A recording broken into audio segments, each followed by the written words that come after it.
Hello everyone, कैसे हो आप लोग। आज जो सीरीज मैं एक्सप्लेन करने वाला हूँ ये मुझे आपको बताने की जरूरत नहीं पड़ेगी कि ये सीरीज कितनी ज्यादा मजेदार है। बस इस वीडियो को आप कुछ देर तक देख लो, उसके बाद आपका फैसला होगा कि इसे एंड तक देखना है या नहीं। पर इससे पहले ना एक छोटी सी बात कहनी थी, बस 1 मिनट मेरी बात पूरी सुन लेना। तो अभी जैसे कि ठंड बहुत बड़ी हुई है और इसमें भी अगर आप थोड़ा फैशनेबल और औरों से अलग दिखना चाहते हो तो आप हमारे ये स्पेशल डिज़ाइन हुडी ऑर्डर कर सकते हो, क्योंकि सच में इसकी डिज़ाइन और क्वालिटी ना मुझे पर्सनली काफ़ी अच्छी लगी है और इसलिए सोचा आपको भी बता दूं। और हाँ, ऐसा नहीं है कि ये बहुत ज़्यादा महंगा वहंगा है, क्योंकि मुझे पता है कि हमारी ऑडियंस सभी मोस्टली स्टूडेंट्स ही हैं, इसलिए ये आपके पॉकेट मनी से भी मैनेज हो सकता है। तो मेरी मानकर एक बार तो ऑर्डर करके जरूर ही ट्राई करो और फिर कमेंट सेक्शन में बताना कि कैसा था। तो इसका ऑर्डर करने का लिंक मैंने डिस्क्रिप्शन में दे दिया है और कमेंट सेक्शन में भी पिन कर दिया है, तो जाओ और जल्दी से ऑर्डर करो। तो ये कहानी टायाचीरो नाम के एक लड़के की है जिसने अपने स्कूल को छोड़ दिया था और अब वो बस गेम खेलने में लगा रहता। असल में उसकी लाइफ पूरी तरह से डिस्टर्ब हो चुकी थी। उसकी फैमिली में जितने भी मेंबर्स हैं उसमें से कोई भी उसे पसंद नहीं, खास करके उसके फादर। लेकिन टायाचीरो हमेशा से ऐसा नहीं था। असल में कई साल पहले जब वो बिल्कुल छोटा था तो वो अपनी फैमिली का एक होनहार बच्चा हुआ करता था। वो बहुत ही ज़्यादा समझदार था। उसके फादर एक प्रोग्रामर हैं और वो गेम और ऐप्स डिजाइन करते हैं और उनका सपना था कि वो टायाचीरो को भी इसी तरह से प्रोग्रामिंग सिखाएं। और टाइचीरो को भी इस चीज़ में बहुत ही ज़्यादा इंटरेस्ट था। वो बिल्कुल पूरी लगन से ये चीज़ को सीखता। पर एक दिन क्या हुआ कि टाइचीरो की छोटी बहन जो थी वो वहाँ पर चाय लेकर आई, तभी उसके हाथ से वो चाय कंप्यूटर के पास गिर गई। वैसे तो वो चाय कंप्यूटर पर नहीं गिरी थी, लेकिन फिर भी उसके फादर यहाँ पर गुस्सा करते हुए उसकी छोटी बहन को ही चिल्लाने लगते हैं। वो उसे इतना डांटते हैं कि टाइचीरो की बहन रोते हुए वहाँ से चली जाती है। बाद में टाइचीरो कहता है कि चाय कंप्यूटर पर नहीं गिरी है, आप गुस्सा मत करिए। और इसके बाद अब टाइचीरो वापस से प्रोग्रामिंग में लग गया था। उसके रिजल्ट को देखते हुए यहाँ पर उसके फादर बहुत ही ज्यादा खुश थे और वो उसकी बहुत ही ज्यादा तारीफ भी कर रहे थे। इसी तरह एक बार उसकी छोटी बहन अपनी किताब स्कूल में भूल आई थी। जब वो ये बात अपने घर पर आकर बताती है तो उसके फादर उससे कहते हैं कि वो उस किताब को अभी जाकर लेकर आए। टाइचीरो की छोटी बहन सच में बहुत छोटी थी, इस वजह से उसे डर लग रहा था और वैसे भी रात के अब 10 बज रहे थे। साथ ही उसका स्कूल वहां से सिर्फ 5 मिनट की ही दूरी पर था, पर फिर भी वो मना कर रही थी। पर अब उसके फादर जबरदस्ती उसे भेज ही देते हैं और यही उनकी सबसे बड़ी गलती थी, क्योंकि उसके बाद वो फिर कभी लौटकर वापस नहीं आई। और जब बहुत ढूंढने के बाद वो नहीं मिली तो उन्हें एक बॉक्स मिलता है जिसके अंदर टाइचीरो की छोटी बहन के टुकड़े रखे हुए थे। एक वो दिन था और आज का दिन। उसके बाद से ही टाइचीरो ने स्कूल छोड़ दिया और पढ़ाई भी छोड़ दी। साथ ही उसे प्रोग्रामिंग जो कि बहुत पसंद थी उसे भी उसने छोड़ दिया और अब वो अपने फादर से भी बात करना बंद कर दिया था। वो बस खुद एक कमरे में बंद हो गया था और एक गेम खेलता रहता था। इस गेम का नाम था प्लैनेट और ये बहुत ही रियलिस्टिक गेम है। अब हम देखते हैं कि टाइचीरो आज फिर गेम खेलने बैठा है। वो गेम की वर्ल्ड में आता है और हम भी वहीं पर आ जाते हैं।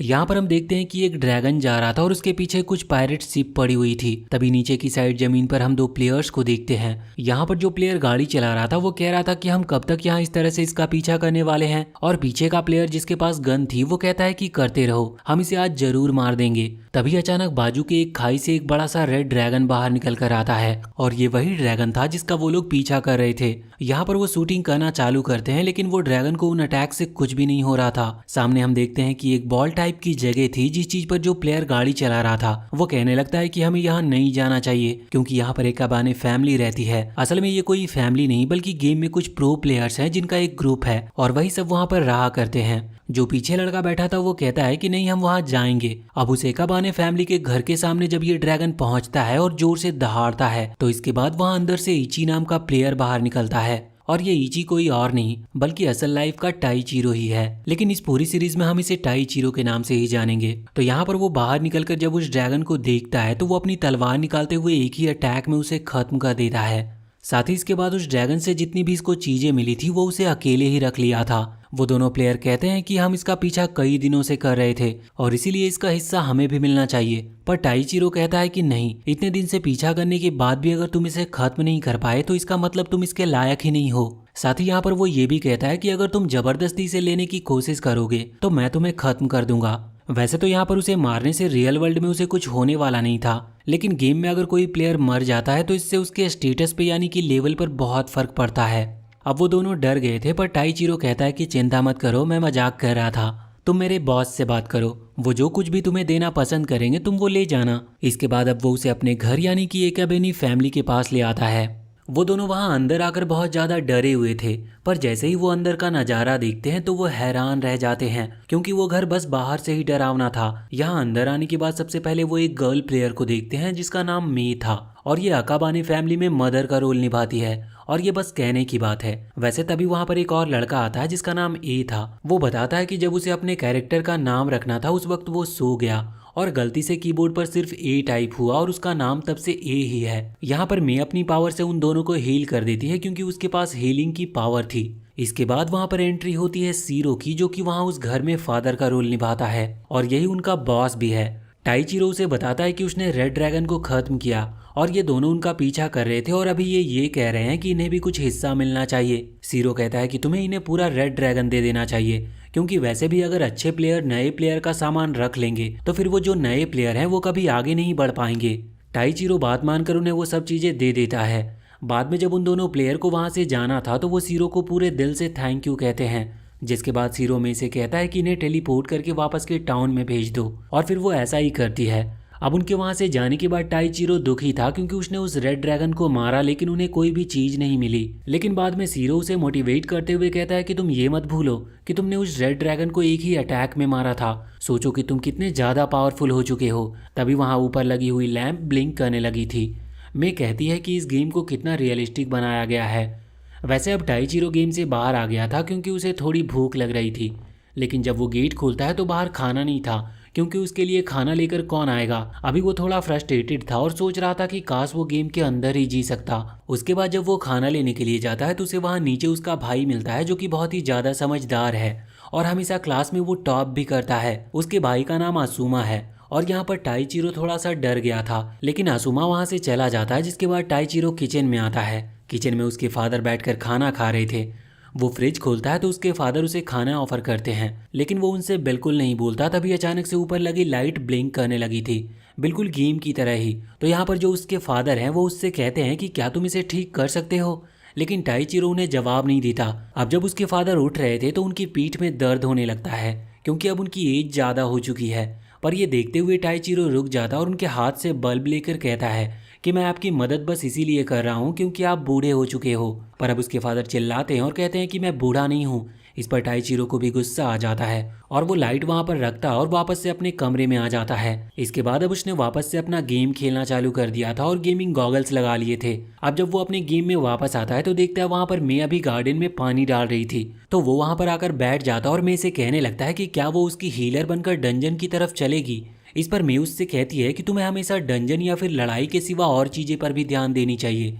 अभी तुम गार्डन में पानी डालो, इसमें भी बहुत मज़ा आता है। टाइचिरो वहीं पर बैठकर उससे पूछता है कि क्या तुमने इसके पहले कोई गेम खेला है, जिस पर मी बताती है कि नहीं, ये उसका पहला गेम है और इसमें उसे बहुत मज़ा आ रहा है, क्योंकि यहाँ पर जो भी प्लेयर्स हैं वो उसकी फैमिली की तरह ही है। अब तभी अचानक से अंदर से आवाज़ आती है और ये आवाज़ एक ही थी।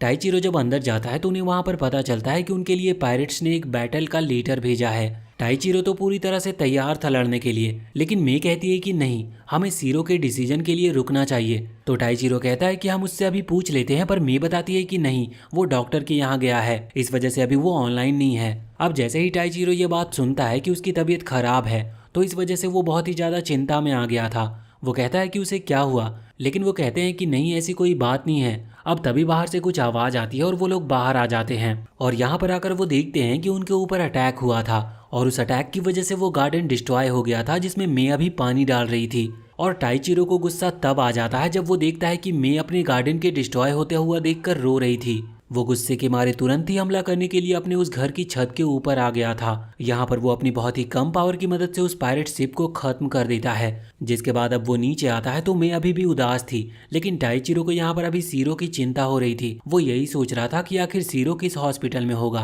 क्योंकि अगर उसे पता चल जाए तो रियल लाइफ में वो वहाँ पर जाकर उसे देख सकता है। पर इस चीज पर कहता है कि नहीं, हम रियल लाइफ में एक दूसरे की पर्सनल लाइफ में दखल नहीं दे सकते। अब टाइचिरो उसकी बात मान लेता है। वैसे यहाँ पर उसका ध्यान भटक जाए, इसीलिए मैं उससे कहती है कि तुम डंजन में जाने की बात कर रहे थे ना, तो क्यों ना हम वहीं पर चले। और साथ ही वो ए से भी वहाँ पर आने को कहती है, लेकिन ये बताता है कि उसे कुछ जरूरी काम है और वो तुरंत ही ऑफलाइन चला जाता है। उसके ऑफलाइन जाते ही यहाँ रियल लाइफ में टाइचिरो के गेट को कोई नॉक करता है। वो तुरंत ही गेम से बाहर आता है तो उसे पता चलता है कि ये उसका भाई आसुमा था।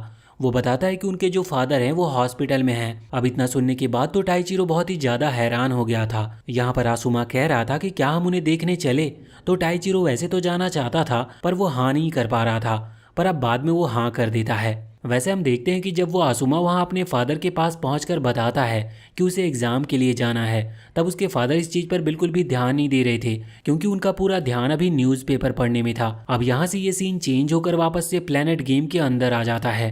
वहाँ पर हम अभी एक मीटिंग के दौरान आते हैं। ये मीटिंग बहुत बड़े ग्रुप लीडर के बीच में चल रही थी। यहाँ पर ये बात कर रहे थे कि कैसे पायरेट फैमिली गेम में सभी को परेशान करके रखे हुए हैं। वैसे यहाँ से ये सीन चेंज होता और हम आ जाते हैं पायरेट्स फैमिली के पास, जहाँ पर नगाटो नाम का एक पायरेट फैमिली का मेंबर इस वक्त 2 प्लेयर को मार रहा था। वो उन्हें इसीलिए मार रहा था कि ये दोनों ही वो प्लेयर थे जिन्होंने अचानक से जाकर टाइचिरो यानी कि अकाबेनी फैमिली के ऊपर हमला कर दिया था, और ये गेम के रूल के खिलाफ है। उन्होंने पहले ही एक लेटर भेजा था, अगर एकाबेनी फैमिली उसे एक्सेप्ट करती तो ये हमला कर सकते हैं। वैसे यहाँ पर सीगी टेरा नाम का एक दूसरा मेंबर नगाटो को शांत कराता है। इसके बाद हम पीको नाम की एक लड़की को देखते हैं जो कि असल में पायरेट फैमिली की लीडर है, और हम उसे उनका कैप्टन भी कह सकते हैं। वैसे यहाँ पर वो कह रही थी कि रुक जाओ, कोई ज़्यादा बड़ी प्रॉब्लम नहीं हुई है, और वो बता रही थी कि वो किसी भी तरह से अकाबेनी फैमिली को हराएगी क्योंकि ये बहुत ज़रूरी है। लेकिन तभी वहाँ पर सीगी टेरा कहता है कि भूलना मत कि हमारा मेन फोकस उस ब्लैक बर्ड पर है जिसका वैल्यू करीबन 300 मिलियन है,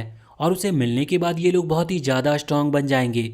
इसके बाद यहाँ से हम 2 और लोगों को देखते हैं जो कि ना जाने कौन थे, कि पायरेट्स ने सिर्फ एक शिप के साथ अकाबेनी फैमिली के ऊपर हमला किया और ये उनकी गलती थी, पर इस चीज़ की वजह से अब पूरा गेम चेंज हो चुका है। वैसे यहाँ से अब हम टाइचिरो के पास आ जाते हैं जो कि अभी रियल वर्ल्ड में अपने गेमिंग गॉगल्स लगाकर सो रहा था। तभी वहाँ गेट पर उसका भाई आता है। वो गेट नॉक करके बताता है कि उनके फादर अभी कुछ और टाइम हॉस्पिटल में ही रहेंगे क्योंकि उन्हें हर्निया नाम की बीमारी हुई है। टाइचिरो इस चीज पर ज्यादा ध्यान नहीं देता और वापस से अपनी गेम में आ जाता है, और यहाँ पर आकर उसे पता चलता है कि सीरो गेम में ऑनलाइन आ चुका है। तभी उन्हें एक और अलर्ट मिलता है, ये पायरेट्स की तरफ से ही था, और वो कह रहे थे कि वो वोट चाहते हैं। यहाँ पर टाइचिरो कहता है कि उन्हें तो मैं संभाल लूंगा, लेकिन फिर उसे पता चलता है कि असल में पायरेट्स 3000 सोल्जर के साथ उन पर हमला करने वाले हैं। ये सुनकर टाइचिरो भी डर गया था, और यहाँ पर वो सीरो को ही सिचुएशन संभालने को कहता है। सीरो कहता है कि हम लड़ना नहीं चाहते, हमें उनसे बात करनी होगी। जिसके बाद वो तीनों वहाँ उन पायरेट्स के हाइड आउट पर पहुंच जाते हैं। यहाँ पर आकर जब सीरो और ये अंदर जा रहे थे तो टाइचिरो डर रहा था और कह रहा था कि क्या हमारा अंदर जाना जरूरी है। तो इस चीज़ पर सीरो और ये कहते हैं कि जरूरी नहीं है, तुम चाहो तो ऑफलाइन जा सकते हो। पर टाइचिरो कहता है कि नहीं, मैं भी चलूंगा। और अब इसके बाद वो अंदर आ जाते हैं। यहाँ पर आकर जब सीरो और ये दोनों ही वहाँ के कैप्टन पीको से मिलने के लिए जा रहे थे तो टाइचिरो कहता है कि वो यहीं पर बाहर ही रुकेगा। अब हम वहाँ अंदर देखते हैं कि सीरो और ये लड़ाई रोकने का कहते हैं, लेकिन इस चीज़ पर पीको कहने लगती है कि ठीक है, हम लड़ाई रोक देंगे, लेकिन इसके बदले में हमें क्या मिलने वाला है। जिस पर सीरो कहता है कि ठीक है, हम तुम्हारे हमारे जगह के 2 फेमस डंजन दे देंगे। लेकिन इन दोनों ही डंजन में उसने ब्लैक बर्ड का नाम नहीं लिया था जो कि वहाँ सबसे फेमस है। तो पीको उससे कहने लगती है कि उसे ब्लैक बर्ड चाहिए, पर टाइचिरो को भी वो चाहिए था, इस वजह से वो मना कर देता है। यहाँ पर ये कहता है कि क्या ब्लैक बर्ड के अलावा तुम्हें हम और कुछ दे सकते हैं, क्योंकि वो हमारे लिए सबसे ज़्यादा ज़रूरी है। तो इस पर पीको कहती है कि हाँ, एक और चीज़ है, और वो यहाँ पर टाइचिरो का नाम लेती है। उसकी ये बात सुनकर वो हैरान हो गए थे, पर ये कहने लगता है कि हाँ कोई बात नहीं, हम टाइचिरो को तो इसे दे ही सकते हैं। लेकिन तभी वहाँ टाइचिरो गेट तोड़ते हुए अंदर आ जाता है और जोर से चिल्लाते हुए कहता है कि इसके लिए काम करने से अच्छा है मैं हमेशा के लिए ऑफलाइन जाना पसंद करूंगा। पर अब पीको यहाँ पर ज़्यादा ध्यान न देते हुए सीरो से कहती है कि तुम ही अब डिसाइड करो कि तुम्हें क्या करना है। वैसे यहाँ पर वो थोड़ी ब्लश भी कर रही थी, ऐसा लग रहा था जैसे वो टाइचिरो को जानती है। अब जैसे ही वो सीरो से पूछती है तो यहाँ पर सीरो अपने बहुत ही ज़्यादा पावरफुल अटैक, जिसे वो एक्सप्लोजिव पंच कहता है, उसका यूज करता है, जिस वजह से वो पूरी जगह वहाँ पर ब्लास्ट हो जाती है। और वो कहता है कि टाइचिरो उसकी फैमिली की तरह है और वो उसे कभी भी किसी और को नहीं ले जाने देगा। वैसे इसके बाद भी पीको टाइचिरो से कहने लगी थी कि तुम ही बताओ, क्या तुमने वो सब बातें भुला दी। अब यहाँ पर ए और सीरो तो ये बात सुनकर हैरान थे, और साथ ही टाइचिरो यहाँ पर थोड़ा सा शर्मा गया था। मगर फिर यहाँ पर हमें उसके पास्ट का सीन दिखाया जाता है। एक बहुत बड़ी वॉर के बाद टाइचिरो ने पीको से ये बात कही थी कि उसे इस पूरे गेम को यानी कि इस पूरी दुनिया को कॉन्कर करना है, और ये बात अभी पीको सभी को बताती है। तो यहाँ पर ए टाइचिरो को चिढ़ाने लगता है। वैसे तभी सीरो कहता है कि तुम एक बात बताओ, जब टाइचिरो तुम्हारे साथ था तब क्या कभी उसने स्माइल की थी। इस चीज पर पीको कुछ नहीं कह सकती थी क्योंकि टाइचिरो ने कभी भी स्माइल नहीं की थी, वो हमेशा उसके साथ सीरियस ही रहता था। पर सीरो बताता है कि वो उनके साथ हमेशा स्माइल करता है। इसका मतलब वो हमारे साथ खुश है और उसके लिए हम किसी से भी लड़ सकते हैं। अगर तुम अभी भी अपने 3000 पायरेट्स को हमारे ऊपर हमला करने के लिए भेजना चाहती हो तो भेज सकती हो, हम तैयार हैं। और इसके बाद अब वो वहां से वापस लौट गए थे। हम देखते हैं कि अभी पीको अपने साथी सिगिटेरा से माफी मांगते हुए कह रही थी कि मुझे माफ करना, मैंने गलती कर दी, लेकिन अब हमें अकाबाने फैमिली पर हमला करना ही होगा। दूसरी तरफ हम देखते हैं कि ये लोग जब अपने घर वापस आ जाते हैं तो यहाँ पर उन्हें अलर्ट के बहुत सारे नोटिस मिलते हैं। वो समझ जाते हैं कि पायरेट्स उन पर हमला करने वाले हैं। अब 3000 पायरेट से लड़ना कुछ आसान बात नहीं है, इसीलिए मे कहती है कि क्या हम एक बैरियर अपने आसपास लगा सकते हैं, जिस चीज पर ये बताता है कि हाँ वो ऐसा कर सकते हैं, पर वो यहाँ से ऐसा नहीं कर पाएंगे। इसीलिए अगले सीन में टाइचिरो और ये दोनों ही एक डिवाइस को वहाँ पास की पहाड़ी के सबसे ऊपर लगाने ले जा रहे थे। अगर वो उसे वहाँ पर लगा देंगे तो आसपास एक बड़ा सा बैरियर क्रिएट हो जाएगा। वैसे रास्ते में जाते वक्त ये टाइचिरो से कहता है कि हम हमेशा इस गेम को नहीं खेल सकते, इसीलिए हमें इसे इतना ज़्यादा सीरियस नहीं लेना चाहिए। इस पर टाइचिरो उससे कहता है कि तुम इस गेम को सीरियसली नहीं लेते, इसीलिए तुम फैमिली में सबसे ज़्यादा वीक हो। पर यहाँ पर ये कहता है कि उसे ऐसे लोग बिल्कुल पसंद नहीं। उसकी बात सुनते ही टाइचिरो तुरंत ही गेम से बाहर आ जाता है और वो नोटिस करता है कि उसे बहुत ही तेज भूख लग रही है, क्योंकि उसने पिछले 3 दिन से कुछ भी नहीं खाया था। इसीलिए वो वहाँ से सीधा ही किचन की तरफ जाता है, लेकिन किचन में और फ्रीजर में भी कुछ खाने को नहीं रखा था। तभी वहाँ पर उसका भाई आसुमा आ जाता है और टाइचिरो का पेट जब आवाज करता है तो यहाँ पर आसुमा बिना कुछ कहे खाना बनाने लगता है। खाना बनाते हुए वो टाइचिरो से पूछता है कि तुम्हें खाने में क्या पसंद है। अब वहाँ पर टाइचिरो कुछ कह नहीं पा रहा था क्योंकि वो अपने भाई से ज्यादा बात नहीं करता, लेकिन बाद में आसुमा उससे कहता है कि लो तुम खा सकते हो। टाइचिरो जब खाता है तो उसे वो खाना बहुत टेस्टी लगता है, तो वो उसकी तारीफ करते हुए कहता है कि ये तो अच्छा है। लेकिन आसुमा बात बदलते हुए कहने लगता है कि तुम्हें दिन भर कमरे में ना घुसे रहकर कुछ काम करना चाहिए। यहाँ पर वो ये भी बता रहा था कि उसने किसी से बात की है, अगर टाइचिरो चाहे तो उससे मिलकर जॉब के लिए बात कर सकता है। पर टाइचिरो उसकी बात का जवाब नहीं देता और इसके बाद वो वापस से अपने कमरे में आ जाता है। और इसके बाद वो वापस से गेम के अंदर आ चुका था। गेम में आने के बाद अभी वो देखता है कि ये वहीं पर खड़ा हुआ है, वो वहां से गया नहीं था। तभी उन दोनों को आवाज़ आती है किसी धमाके की, और जब वो वापस से वहां पर जाकर देखते हैं तो उन्हें पता चलता है कि सीरो इस वक्त पायरेट की बैटलशिप से फाइट कर रहा है। असल में पायरेट्स ने अचानक से हमला कर दिया था, लेकिन सीरो उन सभी को खत्म कर देता है। और जब ए और टाइचिरो वहां पर पहुंचते हैं तो सीरो और मे दोनों ही बताते हैं कि यहाँ पर अचानक से हमला हुआ था, लेकिन सीरो अकेले ने टोटल 50 पायरेट शिप को डिस्ट्रॉय कर दिया। सीरो तो ये कह रहा था कि उसके अंदर थोड़े कम लेवल के प्लेयर थे, इसी वजह से उसने इतनी आसानी से ये सब कर लिया। अभी यहाँ पर टाइचिरो और ये दोनों ही उसकी तारीफ कर रहे थे। तभी वहाँ पर वो देखते हैं कि एक लड़का जिसके चेहरे पर नंबर लिखे हुए थे उसका नाम लियो है और वो ग्रेनाडा ग्रुप का है। और अब यहाँ पर सीरो बताता है कि इन्हीं लोगों ने उनकी मदद की है। असल में जब पायरेट्स यहाँ पर आए तो ग्रेनाडा ग्रुप को पहले से पता चल चुका था, इस वजह से उन्होंने लियो को भेजा जिसने उनके बैटलशिप को डिस्ट्रॉय किया। तो यहाँ पर टाइचिरो कह रहा था कि उसे शक है कि शायद ग्रेनाडा ग्रुप भी उनके ब्लैक बर्ड को लेना चाहता है, क्योंकि ब्लैक बर्ड बहुत ही ज़्यादा रेयर डंजन है। अब यहाँ पर एक बहुत बड़ी बात पता चलती है, असल में ये गेम नॉर्मली गेम नहीं है। यहाँ पर जैसे कि ब्लैक बर्ड डंजन है, अगर इसे ये लोग ढूंढ लेते हैं तो इसकी कीमत इन्हें रियल वर्ल्ड में भी मिलने वाली है। टाइचिरो कह रहा था कि ग्रेनाडा ग्रुप भी यही चाहता है, लेकिन इस चीज़ पर लियो कहता है कि नहीं, तुम गलत समझ रहे हो। देखो अकाबानी फैमिली हमें ड्रैगन लूट, यानी कि जिन भी बीस्ट को वो खत्म करती है उनका कुछ सामान हमें देती है, तो इस वजह से उन्हें प्रोटेक्ट करना ये हमारा फर्ज बनता है। और लियो यहाँ पर ये भी कह रहा था कि उसे पैसे से कोई लेना देना नहीं, पर टाइचिरो को यकीन नहीं था। लेकिन सीरो कहता है कि चिंता मत करो, लियो झूठ नहीं कह रहा, वो सिर्फ गेम को फन के लिए खेलता है।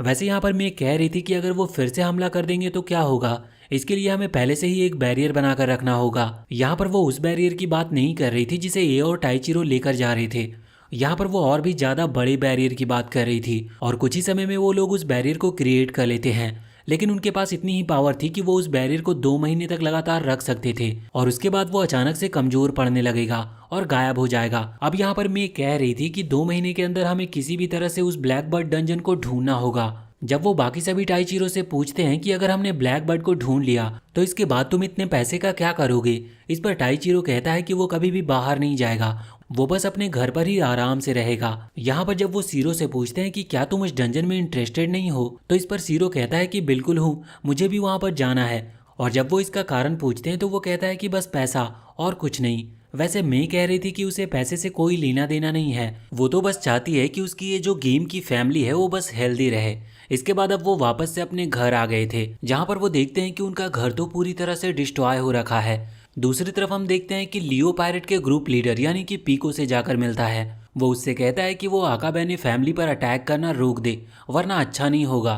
लेकिन पीको कहती है कि ये गेम के रूल्स के खिलाफ नहीं है, इस वजह से वो ऐसा कर सकते हैं। पर इस पर लियो को गुस्सा आ जाता है और वो कहता है कि अगर अब तुमने फिर से ऐसा किया तो हमें भी एक्शन लेना होगा। इस चीज पर पीको तुरंत ही अपना वेपन निकालते हुए लियो की गर्दन को काट देती है और वहां से चली जाती है। हम देखते हैं कि अभी लियो मरा नहीं था, उसकी गर्दन उसके शरीर से अलग हो गई थी, पर फिर भी वो बात कर रहा था। वो यहाँ पर बहुत खुश था। वो कह रहा था कि सब कुछ उसके प्लान के हिसाब से चल रहा है। अब यहाँ से वापस हम टाइचिरो और उसकी फैमिली के पास आते हैं। यहाँ पर वो भी अभी अपने टूटे हुए सामान में देख रहे थे तो उन्हें वहाँ पर एक काला पंख मिलता है, जिसे देखकर वो हैरान थे कि वहाँ पर ये क्या कर रहा है। तभी उन्हें दिखते हैं कि वहाँ पर तो बहुत सारे पंख हैं और अचानक से वो सारे ही पंख उड़ने लगे थे और वो एक साथ एक दिशा की तरफ ही जा रहे थे। वो सभी उनका पीछा करते हैं, लेकिन अचानक से वो सारे पंख मिलकर एक टोर्नेडो के रूप में बन जाते हैं। अब यहाँ पर ये तो पता चल चुका था कि ये ब्लैक बर्ड की पावर है, लेकिन वो सारे पंख मिलकर अब एक ड्रैगन में कन्वर्ट हो गए थे और इस ड्रैगन का शेप बिल्कुल उस रेड ड्रैगन की तरह था जिसे टाइचिरो ने हराया था। लेकिन यहाँ पर ये लोग जानते थे कि इस ड्रैगन के अंदर असल में उस ड्रैगन की नहीं बल्कि ब्लैक बर्ड की स्पिरिट है। अब इससे लड़ने के अलावा और कोई रास्ता नहीं था उनके पास। वो सभी तैयार हो गए थे और उन्होंने अपना आर्मर पहन रखा था। लेकिन जब टाइचिरो अपनी पूरी पावर से वही अटैक करता है जो कि उसने उस रेड ड्रैगन के ऊपर किया था, तो उस अटैक का यहाँ इस ब्लैक ड्रैगन के ऊपर कोई असर नहीं होता। सीरो कह रहा था कि हमें कुछ और सोचना होगा, जिसके बाद वो कहता है कि टाइचिरो तैयार हो जाओ, हम पूरी पावर से हमला करेंगे। और इसके बाद अब टाइचिरो और सीरो दोनों ही हवा में आ गए थे। यहाँ पर आने के बाद सीरो अपने एक्सप्लोजिव पंच का यूज करता है जो उस ड्रैगन को लग तो जाता है, लेकिन इससे उसे उतना ज़्यादा डैमेज नहीं पहुंचा था जितना उसे पहुंचना चाहिए। तभी वहां पर मे चिल्लाती है और वो कहती है कि पायरेट्स हम पर हमला कर रहे हैं। लेकिन उनके जितने भी शिप थे वो एक जगह पर आकर अचानक से रुक गई थी। वैसे तो वो बहुत सारी शिप थी लेकिन कोई भी अटैक नहीं कर रहा था। ये देखकर मैं हैरान थी, लेकिन जब वो ये बात सीरो को बताती है तो सीरो कहता है कि उस पर से ध्यान हटा दो, अभी हमें पहले इस ड्रैगन से लड़ना है। यहाँ पर अभी वो ड्रैगन से लड़ ही रहे थे, तभी वो ड्रैगन आगे बढ़कर ए और मे दोनों पर ही हमला करने लगता है। और अभी मे को बचाना ज्यादा जरूरी था क्योंकि वो हीलर है। ए तुरंत ही उसे वहां से धक्का दे देता है, लेकिन इतने में ही वो ड्रैगन ए के ऊपर पैर रख देता है और ए को खत्म कर देता है। जैसे ही ए वहां से एलिमिनेट होता है तो हम देखते हैं कि जो असलियत में ए का कैरेक्टर प्ले कर रहा था उसे जो गॉगल्स लगे थे वो लैग करने लगता है और उसमें से एक लाइट निकलती है और वो प्लेयर नीचे गिर जाता है। और इस चीज की आवाज टाइचिरो को भी आई थी क्योंकि ये कोई और नहीं बल्कि टाइचिरो का खुद का भाई था। लेकिन टाइचिरो यहाँ पर उस पर ज्यादा ध्यान नहीं देता कि ये किसकी आवाज है, क्योंकि वो गेम में बिजी था। उसे अभी बस उस ड्रैगन को हराना था। इसके बाद अब यहाँ से ये कहानी सच में बहुत ही ज्यादा इंटरेस्टिंग हो जाती है। तो हम देखते हैं कि अब टाइचिरो का भाई असल में जो कि ये था वो गिर चुका था और टाइचिरो गेम के अंदर था। यहाँ पर सीरो देखता है कि अचानक से उस ड्रैगन के पंख भी निकल आए थे। वो समझ गया था कि क्या चल रहा है। वो तुरंत ही टाइचिरो और मे से कहता है कि वो दोनों ही गेम को लॉग आउट कर दे। अब पहले तो वो ऐसा नहीं कर रहे थे, लेकिन बाद में वो उसकी बात मान लेते हैं। जिसके बाद सीरो कहता है कि ये ब्लैक बर्ड है। असल में ब्लैक बर्ड को बस एक बॉडी की जरूरत है क्योंकि उसकी स्पिरिट हमेशा से इस हिल में जिंदा थी। इसके बाद अब टाइचिरो ने भी लॉग आउट कर दिया था और यहाँ पर हमें पता चलता है कि सीरो भी कोई और नहीं बल्कि टाइचिरो का फादर ही है। और वो तुरंत ही एम्बुलेंस को फोन लगाकर अपने घर पर आने को कहता है क्योंकि वो जानता था कि इस अटैक के बाद ए को यानी कि उसके बेटे आसुमा को चोट लगी है। अब तभी वहां पर एम्बुलेंस पहुंचती है। यहाँ पर हम देखते हैं कि पहले ही सीरो अभी किसी से बात कर रहा था और सीरो का हमारा मतलब टाइचिरो के फादर किसी से बात कर रहे थे। वो कह रहे थे कि अब टाइम आ गया है, उसे मिशन को चालू करना होगा। यहाँ पर वो उस मिशन का नाम गुड नाइट वर्ल्ड कह रहे थे। अब ये सीन यहाँ से चेंज होता और हम देखते हैं कि टाइचिरो सोच रहा था कि क्या वो फिर से गेम के अंदर जाए, मतलब लॉग इन करे या ना करे। तभी उसे कुछ आवाज सुनाई देती है। यह आवाज अभी उसके भाई के कमरे से आ रही थी। अभी टाइचिरो का भाई आसुमा टाइचिरो को ही चिल्ला रहा था। टाइचिरो जब वहां पर पहुंचकर आवाज लगाता है तो उसे आवाज सुनाई देती है, पर बहुत ही धीरे सुनाई दे रही थी। वो तुरंत ही गेट खोलकर अंदर जाता है तो वहां पर वो अपने भाई को नीचे पड़ा हुआ देखता है। उसका भाई कह रहा था कि उसे चोट लगी है। टाइचिरो को पहले तो इस बात पर यकीन नहीं होता, लेकिन जब वो पास जाकर देखता है तो सच में उसके भाई को चोट लगी थी। वो बहुत डर गया था। तभी उसका ध्यान वहाँ कंप्यूटर पर जाता है जिसमें प्लेनेट गेम चालू थी और यहाँ पर वो एक प्लेयर को देख पा रहा था, जिसे देखकर वो बहुत ही ज़्यादा हैरान था। उसे कुछ भी समझ नहीं आ रहा था। तभी वहाँ पर एम्बुलेंस भी आ गई थी। टाइचिरो अपने भाई को वहाँ पर लेकर जाता और उससे कहता है कि तुम ठीक हो जाओगे, चिंता मत करो। वैसे इसके बाद अब टाइचिरो भी वहाँ हॉस्पिटल पहुँचता है। वो अभी अपने भाई के सामने था। वो उससे पूछ रहा था कि क्या तुम सच में प्लेनेट गेम खेलते हो, जिस पर उसका भाई कहता है कि हाँ, लेकिन बस अपने एक दोस्त के लिए, क्योंकि वो चाहता है कि उसका दोस्त ज़्यादा गेम ना खेले। और यहाँ पर वो अभी गेम के अंदर टाइचीरो की ही बात कर रहा था। टाइचीरो ये सुनकर काफी हैरान था और वो तुरंत ही वहां से निकल जाता है। उसे लग रहा था कि शायद उसके भाई को नहीं पता कि जिस कैरेक्टर की बात अभी वो कर रहा है वो असल में टाइचीरो खुद है, इसीलिए अब वो उसे कुछ भी नहीं बता रहा था। दूसरी तरफ हम देखते हैं कि अभी टाइचीरो के फादर यानी कि गेम के अंदर जो सीरो है वो हॉस्पिटल से जाने लगे थे। कुछ नर्स उन्हें रोकने की कोशिश भी करती है पर वो कहते हैं कि मुझे बहुत ज़रूरी काम है और मैं अभी यहाँ पर रुक नहीं सकता। और इस तरफ हम देखते हैं कि अब नर्स यहाँ पर आसुमा के पास आती है। वो उससे पूछती है कि आखिर तुम्हें हुआ क्या था। इस पर आसुमा कहता है कि जब वो गेम खेल रहा था तो अचानक से उसके गेमिंग गॉगल्स से उसे शॉक लगा, लेकिन यहाँ पर नर्स को समझ नहीं आ रहा था कि ये कैसे पॉसिबल है, क्योंकि अगर शॉक लगता भी तो उसकी कमर में दर्द कैसे हो सकता है। पर इस चीज़ पर वो कहता है कि तुम इस बारे में मेरे फादर से बात कर सकती हो, क्योंकि वो उसी कंपनी में काम करते हैं जिस कंपनी ने प्लेनेट गेम को बनाया है। अब हम यहाँ से देखते हैं कि टाइचीरो अभी अपने घर की तरफ लौट रहा था। वो सोच रहा था कि अगर उसके भाई को पता चल गया कि जिसके साथ वो खेलता है और जिसे वो अपना दोस्त मानता है वो कोई और नहीं बल्कि उसका खुद का भाई है, तो उसका रिएक्शन क्या होगा। वो तुरंत ही घर पहुंचकर फिर से इस गेम को खेलने के लिए लॉगिन करने की कोशिश कर रहा था, लेकिन अचानक से उसके गेम में एक एरर आ जाता है और वहां पर सामने गेम पासवर्ड मांग रहा था। ये देखकर वो हैरान था कि ये कैसे हो सकता है। वो समझ जाता है कि किसी ने उसके गेम को हैक करने की कोशिश की है। अब टाइचीरो के फादर एक प्रोग्रामर है और उन्होंने उसे प्रोग्रामिंग के बारे में सब कुछ सिखाया है, लेकिन टाइचीरो को ये याद नहीं आ रहा था कि उसे इसे हैक कैसे करना है। मगर कुछ भी हो, उसे अब पासवर्ड की जरूरत थी। उसे उस दिन की याद आती है जब उसकी बहन ने चाय गिरा दी थी और उसके फादर गुस्सा कर रहे थे, और उसी के बाद जस्ट उन्होंने कहा था कि एक प्रोग्रामर जो सबसे पहले टाइप करता है वो होता है हेलो वर्ल्ड। तो टाइचीरो भी वहां पर वही टाइप करता है, जिसके बाद अचानक से वो पासवर्ड सही साबित होता है। लेकिन टाइचीरो यहाँ पर गेम लॉगिन नहीं कर रहा था, वो पासवर्ड चेंज कर देता है। इसके बाद अब हमें एक मेमोरी दिखाई जाती है। हम देखते हैं कि जब टाइचीरो की छोटी बहन गायब हुई थी उसी के बाद से टाइचीरो की मदर बिल्कुल शांत हो गई। वो किसी से बात नहीं करती और अपने ही काम में लगी रहती, और इसके बाद अचानक से वो कहीं चली गई और किसी को नहीं पता था कि वो कहाँ गई है, और फिर किसी ने भी उन्हें ढूंढने की कोशिश भी नहीं की। अब हम वापस से यहाँ गेम के अंदर आते हैं। हम देखते हैं कि अभी पायरेट्स और उनका कैप्टन यानी कि पीको आ चुके थे आकाबेने फैमिली पर हमला करने के लिए, लेकिन यहाँ पर वो बैरियर लगा हुआ था और वो अपने सारे अटैक्स करके देख चुके थे, लेकिन फिर भी वो उस बैरियर को तोड़ नहीं पा रहे थे, क्योंकि वो बैरियर खुद सीरो ने अपनी पावर से बनाया था। पीको कहती है कि उसे किसी भी तरह से इस बैरियर को डिस्ट्रॉय करना है, जिस चीज़ में सीगा कहता है कि हाँ बिल्कुल हम ऐसा जरूर करेंगे। असल में सीगा उसका राइट हैंड मैन है और वो ये भी कह रहा था कि उसे ब्लैक बर्ड किसी भी कीमत पर चाहिए, मगर पीको कहती है कि तुम तो बहुत लालची हो, क्योंकि असल में पीको को ब्लैक बर्ड से कोई मतलब नहीं था। सीगा कहता है कि क्योंकि वो अपनी असली दुनिया में भी बिजनेस और पैसे से रिलेटेड मैगजीन ही पढ़ता है, इसीलिए उसे किसी भी कीमत पर ये ब्लैक बर्ड चाहिए। अब पीको कहती है कि ठीक है, तो तुम टाइचीरो से मिलने में मेरी मदद करो, मैं तुम्हें वो ब्लैक बर्ड की परमिशन देती हूँ, अगर वो मिलती है तो तुम उसे रख सकते हो। इस पर सीगा खुश हो गया था। वो दोनों डील करते हैं और यहाँ पर पीको अपनी कैप्टन की सारी पावर सीगा को दे देती है। तभी हम देखते हैं कि एक और शिप वहां पर आ रही थी और ये किसी और की नहीं बल्कि लियो की थी, और इसमें लियो और सासू माडा बैठे हुए थे। यहाँ पर सासू माडा अभी पीको से कहता है कि उसके पास एक चीज है, असल में वो एक डिवाइस है जो कि इस बैरियर को आराम से डिस्ट्रॉय कर सकता है। ये ग्रेनाडा ग्रुप ने बनाया है, लेकिन इस पर पीको कहती है कि उसे इसकी कोई जरूरत नहीं, क्योंकि वो खुद इतनी कैपेबल है कि इस बैरियर को डिस्ट्रॉय अकेले कर पाए। और इसके बाद अब वो जंप करती है और बैरियर के ऊपर अपने वेपन से बहुत तेज मारती है, जिस वजह से सच में वो बैरियर टूट जाता है। यहाँ पर पीको सारी जिम्मेदारियां सीगा को सौंप कर जाती है। हम देखते हैं कि अब जब वो नीचे कूद चुकी थी तो वहाँ पर उसे टाइचीरो मिलता है, जो कि अभी अभी गेम में ऑनलाइन आया था।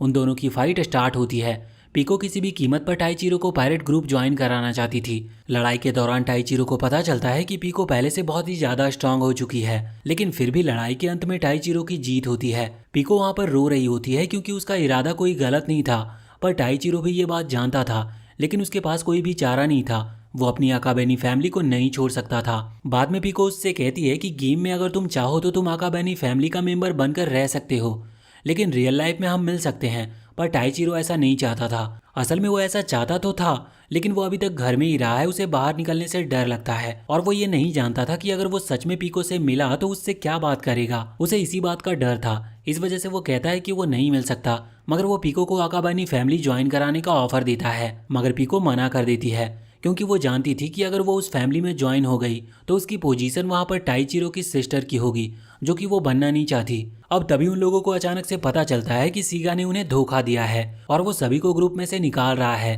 पहले वो ऐसा नहीं कर सकता था, लेकिन अब पीको ने उसे कैप्टन की जो पावर दे दी थी, इसीलिए अब वो अपने पायरेट ग्रुप से किसी को भी निकाल सकता था। यहाँ तक कि उसने पीको को भी ग्रुप से निकाल दिया था। ये देखकर पीको हैरान थी। वो तुरंत ही वहाँ शिप के ऊपर आती है और यहाँ पर हम देखते हैं कि अभी कुछ ही प्लेयर बचे हुए थे जो कि सीगा के खिलाफ थे, क्योंकि बाकी प्लेयर तो सीगा के दोस्त थे। तभी वो यहाँ पर आकर कहती है कि ये सब तुमने जरूर पैसे के लिए किया होगा, जिस पर सीगा कहता है कि हाँ बिल्कुल। और हमें ये भी पता चलता है कि वो लियो के साथ ऑलरेडी हाथ मिला चुका था और वो ये भी कह रहा था कि उसे अकाबैनी फैमिली से दोस्ती नहीं करनी या उसे किसी मेंबर को अपने ग्रुप में ज्वाइन नहीं कराना, उसे उन्हें हराकर ब्लैकबर्ड को जीतना है। टाइचिरो कहता है कि तुम ये बहुत बड़ी गलती कर रहे हो, गेम बस एंजॉयमेंट के लिए होती है और अगर सच में तुम ब्लैकबर्ड को जीतना चाहते हो तो तुम दूसरे रास्ते से भी जीत सकते हो, तुम्हें पैसे मिल सकते हैं। पर सीगा को वो रास्ता नहीं चुनना था।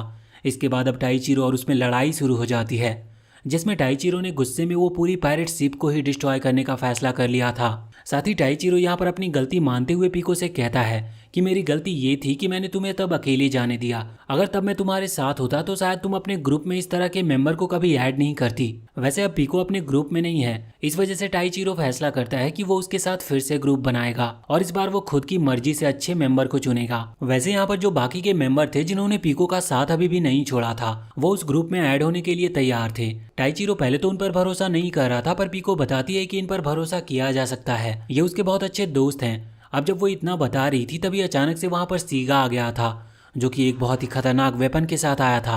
असल में जो कोई भी पायरेट कैप्टन होता है उसके पास एक परमिशन होती है जिससे कि वो एक स्पेशल पायरेट आर्मर को पहन सकता है। ये एक रोबोट टाइप का आर्मर होता है। सीगा ने इसे पहन लिया था और उसकी पावर अब करीबन 3000 पायरेट जितनी हो चुकी थी। और जब टाइचिरो अपने स्वॉर्ड के साथ उस पर हमला करता है तो सीगा वहां पर सारी तलवारों को एक ही बार में रोक देता है और इसके बाद वो हमला करके टाइचिरो का एक हाथ भी काट देता है। वैसे टाइचिरो का हाथ सिर्फ गेम में कटा है, मगर टाइचिरो ने इसके बाद फिर से अपनी तलवार को स्पिरिचुअल एनर्जी की मदद से उठाकर सीगा के शैडो पर डाल दिया था, जिस वजह से यहाँ पर सीगा जम जाता है।